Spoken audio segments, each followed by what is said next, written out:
अस्सलामुअलैकुम। I hope you are all doing well. आज की इस वीडियो में हम बात करने जा रहे हैं टॉप यूनिवर्सिटीज़ फॉर एलएलबी के मुतल्लिक। There are lot of students ये सवाल जो पूछते हैं कि सर हमने ला करना है और हमारे लिए बेहतरीन यूनिवर्सिटी कौन सी है, या पाकिस्तान में बेस्ट इंस्टीट्यूट्स कौन से हैं जहाँ से वो एलएलबी कर सकते हैं। इसी के साथ साथ बहुत सारे बच्चे ये भी सवाल करते हैं कि आया कि एलएलबी में यूनिवर्सिटी मैटर करती भी है कि नहीं करती, तो इसका जवाब भी देने की कोशिश करेंगे। और आपके बाकी भी जो एलएलबी के मतलब बेसिक्स बुनियादी सवालात हैं रिगार्डिंग यूनिवर्सिटीज़, वो इस वीडियो में हम कवर करेंगे। इवन दो मैं आपको जो एफिलिएटेड कॉलेजेस होते हैं उनके बारे में भी थोड़ा इसी वीडियो में बयान करूंगा। उम्मीद है कि आपके तमाम सवालात रिगार्डिंग यूनिवर्सिटीज़ या रिगार्डिंग एडमिशन क्लियर हो जाएंगे, लेकिन फिर भी अगर आपके कोई सवालात रहते हों या आप मेरे से कंसल्ट करना चाहते हो तो उसका तरीक़ाकार मैं आप लोगों को वीडियो के लास्ट में बता दूँगा। चले आए जानते हैं पाकिस्तान में टॉप 5 बेहतरीन यूनिवर्सिटीज़ जो एलएलबी के लिए मौजूद हैं। सबसे पहले देखें कि वो बच्चे जिनके पास अच्छे मार्क्स होते हैं मैट्रिक और इंटर के, और उसके साथ उनके पास अगर लैट में भी अच्छे मार्क्स हों, अच्छा स्कोर उनके पास, तो उनके पास अगर बेहतरीन यूनिवर्सिटी की ऑप्शन अवेलेबल हों तो उनको ज़रूर चूज़ करनी चाहिए। क्योंकि there are lot of students ये भी जानने की कोशिश करते हैं कि आया कि शायद एलएलबी में यूनिवर्सिटी मैटर नहीं करती, इसमें आप लोगों की प्रैक्टिकल स्किल ज़्यादा मैटर करती हैं। मैं तो आप लोगों को ये भी साथ ऐड करना चाहता हूँ, ये बात आपकी बिल्कुल ठीक है कि इस डिग्री में प्रैक्टिकल स्किल्स बहुत मैटर करती हैं, बल्कि सबसे ज़्यादा जो चीज़ कोई मैटर करती है तो वो प्रैक्टिकल स्किल्स ही हैं। लेकिन इसी के साथ साथ ये अच्छी प्रैक्टिकल स्किल्स सीखने के लिए जो बच्चा या स्टूडेंट ये करना चाहता है डिग्री, उसकी जो तबीयत है वो भी मौजू होनी चाहिए इस डिग्री के लिए। यानी कि उसकी तबीयत में एलएलबी की तरफ जो रुझान है, टेंडेंसी है, वो होनी चाहिए। और दूसरी बात कि जो प्रैक्टिकल स्किल्स की बच्चे या बहुत सारे टीचर हजरात बात करते हैं, ये सीखनी कहाँ से हैं, इसके लिए आपके पास कोई बेस्ट प्लेटफार्म भी होना चाहिए। अर्ली स्टेज में जो सबसे बड़ा प्लेटफार्म है, जो बेस्ट प्लेटफार्म होता है, वो यूनिवर्सिटी ही होती है। तो इस तरीके से यूनिवर्सिटी बहुत ज़्यादा मैटर करती है। अगर आप किसी अच्छे अदारे में जाके पढ़ते हैं जहाँ पे आप लोगों को एक्सपीरियंस टीचर पढ़ाते हैं, प्रैक्टिकल लोग आगे पढ़ाते हैं, क्योंकि ये डिग्री का तल्लक सारा प्रैक्टिकल से है। आपको जाके प्रैक्टिकल लाइफ में जाके परफॉर्म करना पड़ता है, देन ही आप अच्छे एक वकील बन पाते हैं। तो एक अच्छे वकील बनने के लिए जो खसूसियात चाहिए, इसके ऊपर तो मैंने एक तफसील से वीडियो अपलोड कर रखी है। अगर आपने वो नहीं देखी तो आपको लाजमी जाके वो पहले देखनी चाहिए। अगर हम यूनिवर्सिटीज़ की बात करें तो बहुत सारे लोग ये भी आपको कहते हुए मिलते हैं कि फ़लाँ रैंकिंग में फ़लाँ यूनिवर्सिटी नंबर 1 है और फ़लाँ रैंकिंग में फ़लाँ यूनिवर्सिटी नंबर 2 है। तो मैं इन रैंकिंग के ऊपर डिपेंडेंट नहीं हूँ, ना ही ये रैंकिंग की कोई क्रेडिबिलिटी होती है। ये रैंकिंग बिल्कुल इसी तरीके से है कि वो घर बैठे बैठाए बहुत सारे इदारों की रैंकिंग जारी कर देते हैं, और बहुत सारे ममालिक में इन तमाम जो इंटरनेशनल इवन रैंकिंग इदारे हैं, इनके ऊपर ट्रस्ट नहीं किया जाता। तो मैं आप लोगों को ये जो आपको यूनिवर्सिटीज़ बताने लगा हूँ, ये totally based on my personal experience. आप इसे डिसएग्री भी कर सकते हैं और ये कोई स्टम्पशुदा बातें नहीं होंगी। तो सबसे पहले जो यूनिवर्सिटी मैं आपको रिकमेंड करना चाहता हूँ वो है कायद-ए-आज़म यूनिवर्सिटी।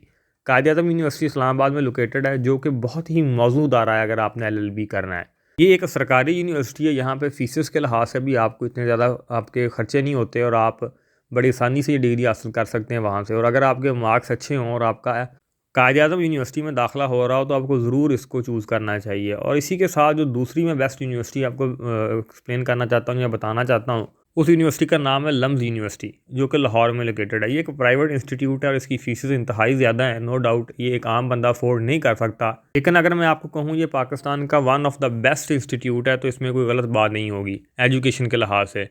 तो यहाँ पर आपको अगर दाखिला मिलता है या आप इस काबिल हैं कि आप लम्ज़ में दाखिला ले पाते हैं, तो ये भी आपके लिए बेस्ट ऑप्शन है। आपको फिर किसी और अदारे की तरफ देखने की ज़रूरत नहीं है और आपको ज़रूर इसमें दाखिला लेना चाहिए। तीसरे नंबर पे एक और यूनिवर्सिटी जो कि सरकारी यूनिवर्सिटी है, जहाँ पे अगर आपके पास अच्छे पैसे नहीं भी हैं तब भी आप दाखिला ले सकते हैं, वो है पंजाब यूनिवर्सिटी लाहौर। पंजाब यूनिवर्सिटी भी one of the best institute है पाकिस्तान का। स्पेशली लॉ का जो डिपार्टमेंट है, हेल कॉलेज लॉ इनका, वो काफ़ी अच्छा और काफ़ी उसकी अच्छी रेपुटेशन है, एक प्रेस्टीजियस डिपार्टमेंट है इनका। तो वहाँ भी आप दाखिला ले सकते हैं। और इसी के साथ साथ जो मैं और एक आपको यूनिवर्सिटी रिकमेंड करना चाहता हूँ, फोर्थ नंबर पे आप कह लें, वो नस्ट यूनिवर्सिटी। अब नस्ट यूनिवर्सिटी का जो एलएलबी का डिपार्टमेंट है वह एज सच फेमस डिपार्टमेंट नहीं है जैसे उनके बाकी बहुत सारे डिपार्टमेंट लाइक कंप्यूटर साइंस, उनका काफ़ी फेमस डिपार्टमेंट है, तो ऐसा तो नहीं है। लेकिन चूँकि नस्ट यूनिवर्सिटी की जो रेपुटेशन है वो काफ़ी अच्छी है, वहाँ पे आपको जो फैकल्टी है वो काफ़ी अच्छी मिलती है। तो इस वजह से मैं नस्ट यूनिवर्सिटी भी आपको रिकमेंड करना चाहता हूँ। अगर आपका वहाँ पे दाखिला हो तो आपको ज़रूर उसको रेफ़र करना चाहिए और आपको जाना चाहिए।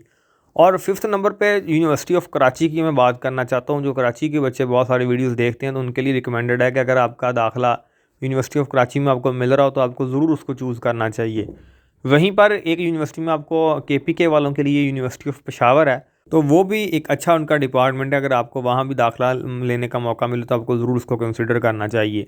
तो ये एक चंद एक अदारे हैं जो कि आपके लिए ज़्यादा मौजूद है अगर आप इनमें दाखिला लेना चाहते हैं।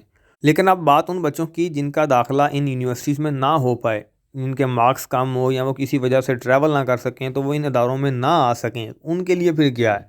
तो मैं ये आपको बताना चाहता हूँ कि पाकिस्तान में बहुत सारे एफिलिएटेड कॉलेजेस भी वर्क कर रहे हैं और बहुत सारी दूसरी दीगर यूनिवर्सिटीज़ भी वर्क कर रही हैं, गवर्नमेंट सेक्टर में भी और प्राइवेट सेक्टर में भी। अब रेपुटेशन की बात तो 1 बाय 1 यूनिवर्सिटी देखी जाएगी और वो यूनिवर्सिटीज़ इतनी ज़्यादा हैं कि हम एक वीडियो में कवर नहीं कर सकते, ना ही कॉलेजेस। तो मैं आपको ये बेसिक सी बात बताना चाहता हूँ कि जो एफिलिएटेड कॉलेजेस होते हैं उनसे यूनिवर्सिटी बेहतर होती है। कैसे बेहतर होती है? चूँकि जो एफिलिएटेड कॉलेजेस होते हैं, एक तो वो किसी अदारे से अलहाक होते हैं, किसी यूनिवर्सिटी से। वहाँ पे जो फैकल्टी होती है वो वैसी नहीं होती जैसे आपको किसी यूनिवर्सिटी में देखने को मिलती है। दूसरी बात ये है, ये भी मेंशन करता चलूँ, ये तमाम कॉलेजेस की बात नहीं, कुछ दीगर कॉलेजेस ऐसे भी हैं जहाँ पे फैकल्टी अच्छी भी है, उनके पास अच्छे दाखिले होते हैं, लेकिन वो तादाद बहुत कम है। मैं मोस्टली बात करना चाहता हूँ 90% कॉलेजेस की मैं बात करना चाहता हूँ, वो यूनिवर्सिटीज़ का कंपेरिजन में नहीं होते।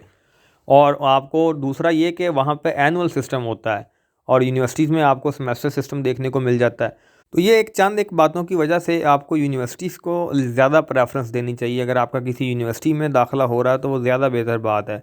बाकी अगर आपका किसी भी यूनिवर्सिटी में दाखिला नहीं हो रहा और आपको बायसे मजबूरी कॉलेज में ही दाखिला लेना पड़ना है, तो फिर आपको उन कॉलेजों में से जो अच्छा कॉलेज है वो देख सकते हैं। वो स्टूडेंट टू स्टूडेंट वेरी करता है, मार्क्स टू मार्क्स वेरी करता है। तो उम्मीद है कि आप लोगों को ये वीडियो अच्छी लगी होगी। अच्छी लगी हो तो ज़रूर लाइक कीजिएगा। बाकी अगर आप मेरे से बात करना चाहते हैं, मेरे से किसी मामले के ऊपर कंसल्ट करना चाहते हैं, तो उसके लिए आपको ये है कि आप मुझे इंस्टाग्राम के ऊपर अप्रोच कर सकते हैं। इंस्टाग्राम का अकाउंट बिल्कुल इसी नाम से मौजूद है जिस नाम से यूट्यूब चैनल मौजूद है। लेकिन ये बात मैं यहाँ पे मेंशन करता चलूँ कि वहाँ पे थोड़ी सी फ़ीस होगी आपको, वो इंतहाई कम है, वो गरीब से गरीब बच्चा भी पे कर सकता है। तो वो रखी सिर्फ इसीलिए है कि सीरियस लोग ही हमसे आके रब्ता करें और आपकी मेरे से बात हो जाएगी ऑन कॉल के ऊपर। तो अगर आप इन तमाम कंडीशंस को सेटिस्फाई करते हुए तो आपको ज़रूर मेरे से बात हो जाएगी। तो आप ज़रूर DM कीजिएगा वहाँ पर अगर आपका कोई इशू है या कोई भी आप मशवरा करना चाहते हैं। Thank you.